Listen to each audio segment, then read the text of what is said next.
I recently stayed with a friend for a couple of weeks, and while I was there, I got the opportunity to play one of the most unique Pokemon games of all time, one that never got released in the United States. Learn with Pokemon Typing Adventure is a DS game that released late in the system's life cycle, initially releasing in Japan on April 21st, 2011.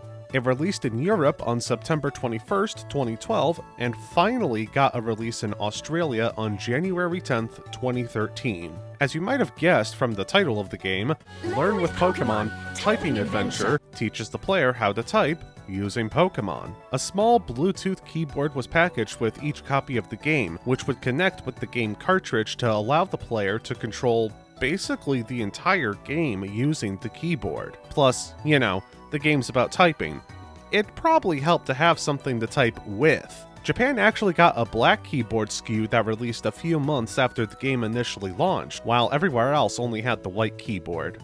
Here's the thing though, despite what you may think, you don't need a keyboard to play this game. You can also just use the touchscreen to do your typing. This completely destroys the purpose of the game, but I guess it's nice that the keyboard isn't necessary in case it breaks or you lose it or something. Moving on to the game itself, you are the newest member of the Elite Typists Club, a group of individuals who investigate various Pokemon by capturing them in typing balls, which I guess is possible thanks to a keyboard? I don't know, don't think too hard about it. The club is headed by Dr. Quentin Werty. I see what you did there, that's cute. And along with you and Paige Down, okay, that one's a little less cute, even if it's closer to an actual name, you go through various levels trying to get data on all of the Pokemon in the game. About 400 of them. Some of the Pokemon that were in the Japanese version actually aren't in the European version. Staravia and Heatmore use special characters in their names in some European languages, but I'm not sure why Surskit and Ferrothorn were axed.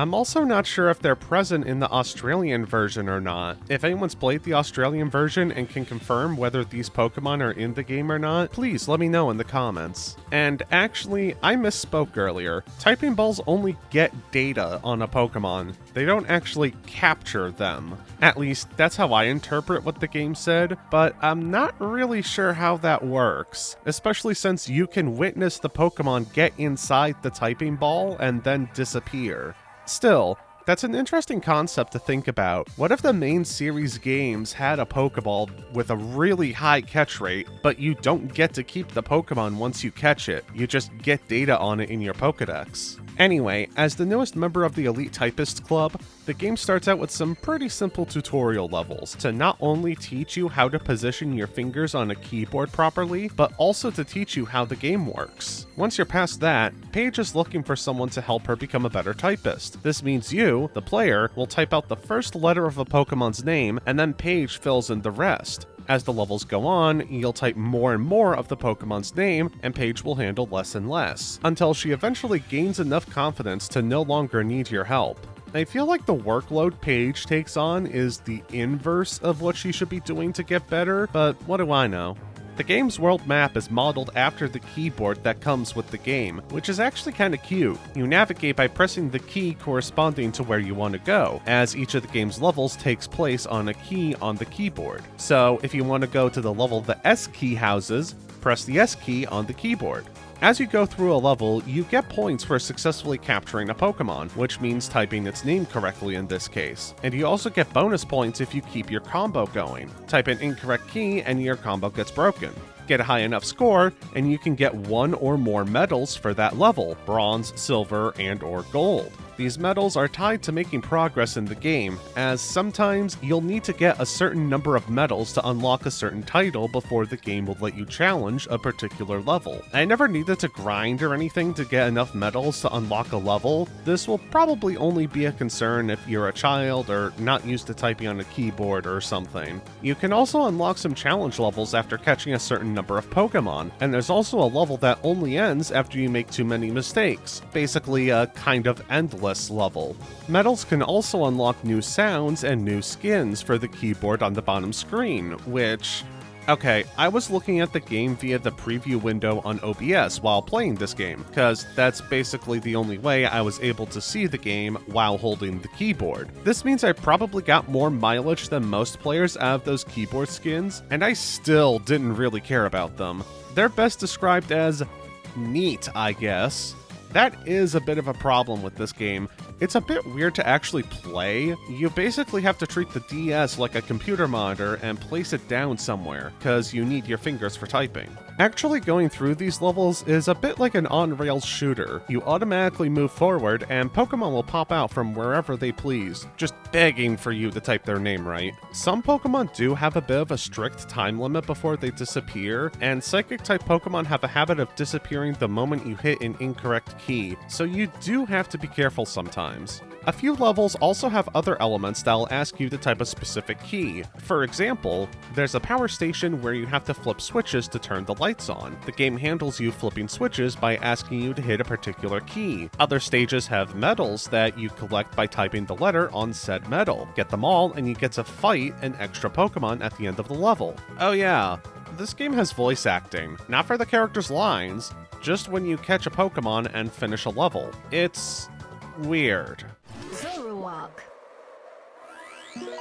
Piece of cake. I'm not sure how many Pokemon games had voice acting before this one. At the end of some stages are bosses, which shake things up a little bit. Instead of just typing their name, they'll throw out some kind of attack, which you have to counter by typing whatever keys are on screen. Some of the layer boss fights do get a bit tricky with these, asking for seldomly used characters and seemingly random keys. Groudon's attack is cute, because you have to type out keys that are roughly in the shape of the Fire Blast attack that he uses, which in turn mimics the kanji for the word fire. After you avoid their attacks enough times, you'll finally be able to type out the name of the Pokemon and catch it. Eventually, you'll reach the final level, and at the end, you find the Dark Stone and the Light Stone. After choosing one and typing out the name of the stone you picked, you're face to face with the final boss, Reshiram or Zekrom.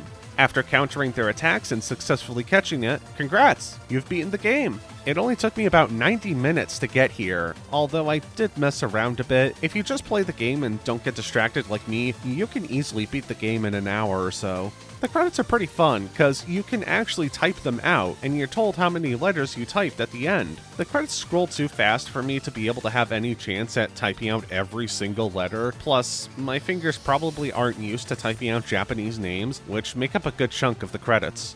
After the credits, you're told there are still more levels to do, more titles to earn, and more things to unlock. I didn't bother with any of that. It was kind of neat playing through this game that I knew existed, but never came out in my country. I'm glad I took advantage of the opportunity to play it, but by the time the credits rolled, I had had enough of the game. Looking at Bulbapedia and some other sites, it looks like the game got a bit of a mixed reception, which, yeah, I think that's fair.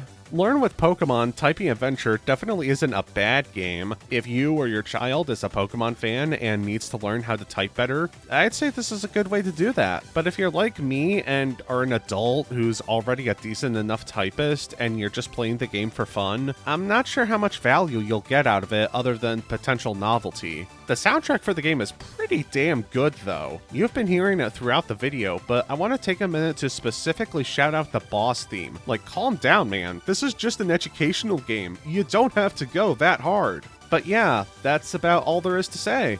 I hope you enjoyed the video, maybe even learned something new, and a big thanks to Darkmaster Zork, Mithril Monarch, PK Smokey, Sedzi, and Duna Nix, along with the rest of my patrons scrolling by for going the extra mile and financially supporting the channel. See you next time, everyone.